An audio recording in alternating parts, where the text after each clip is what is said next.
ဒီနေ့ကကြာလေချမောင်ရွက်ကိုချင်းပက်ချက်မှာသူကအချင်းဘက်ကကြာလေအချင်းနဲ့မတူငုတ်တီစားတောင်းလေးနဲ့ဆိုလို့ရှိရင်စားမတာကောင်းအညာမလေးအဲ့လိုမျိုးအချင်းဘက်ကိုတော်တော်များများချက်ကြ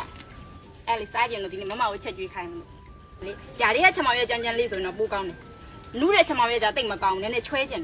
နာမချက်တဲ့ချမောင်ရဲ့ချင်ဘက်ချက်နီးရတော့လွယ်ကူရိုးရှင်းပါတယ်စီကျက်သွန်နီနနွင်းစားငပိတို့ထည့်ပြီးတော့ရေထည့်ပြီးတော့တိတ်ထားလိုက်ရုံပါပဲ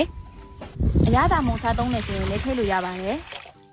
အတော်ကြာစူပွက်လာပြီးတော့ငပိနံပြောက်ပြီးကျက်သွန်နီဘက်လေးတွေကျက်ပြီးဆိုရင်တော့ချမောင်ရဲ့ထည့်လို့ရပါပြီ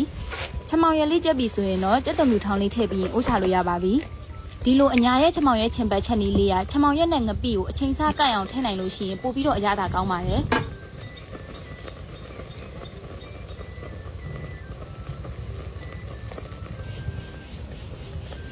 你都快点钱你了，用啊？ဒီနေ့ကတော့ချမောင်ရွက်ချင်းပက်လေးချက်လို့ပြီးတော့ငါဖောက်ဝက်ငါပြီးကောင်ကြိုလေးရပြီးတော့လိုက်အောင်လို့ဒီမှာငရုတ်သီးလေးထောင်းပါ 哎，刚来了呀。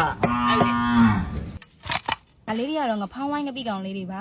အခုဒီငပိကောင်လေးတွေကိုစားလေးတွေထုတ်ရေးတက်အောင်ဆေးပြီးလို့ရှိရင်ကြော်မှာပါဒီလိုငဖောင်းဝိုင်းငပိကောင်လေးတွေကိုဆေးမယ်ဆိုလို့ရှိရင်ဒီသူ့ရဲ့ဘိုက်ထဲကစားတွေကိုပြောင်းဆေးတယ်ပြီးလို့ရှိရင်ဒီခေါင်းထဲကဘဟက်ကြားထဲကစားတွေကိုပြောင်းဆေးပါတယ်ဘဟက်ကမကြိုက်လို့ရှိရင်လည်းဖယ်ပြစ်လို့ရပါတယ်ငပိကောင်လေးကကြော်မှာဆိုတော့လေအခုလိုလေးတိတ်ချတက်အောင်ဆေးပြီးသွားပြီဆိုလို့ရှိရင်ရေလေးစစ်ထားပေးလိုက်ပါမယ်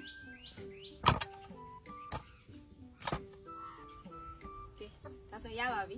ကြော်ဖို့အတွက်ကိုစီထဲကိုစနှုံးလေးထည့်ပြီးတော့အရင်မှွေပေးလိုက်ပါတယ်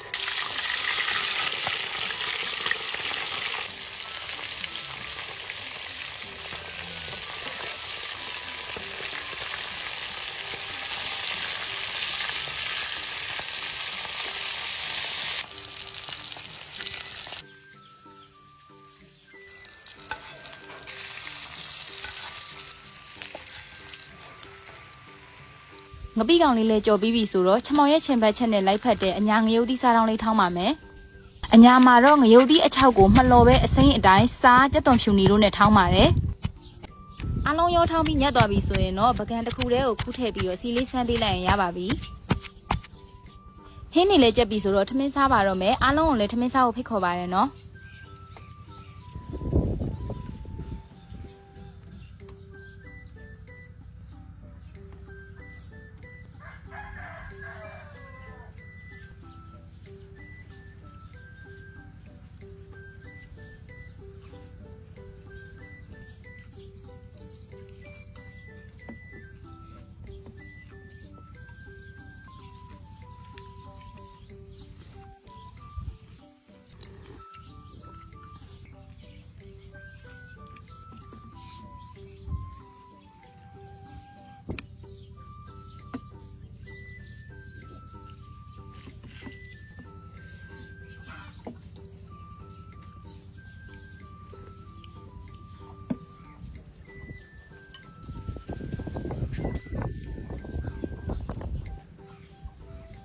အဲ့ဆိုတော့အလုံးမဲ့တတာ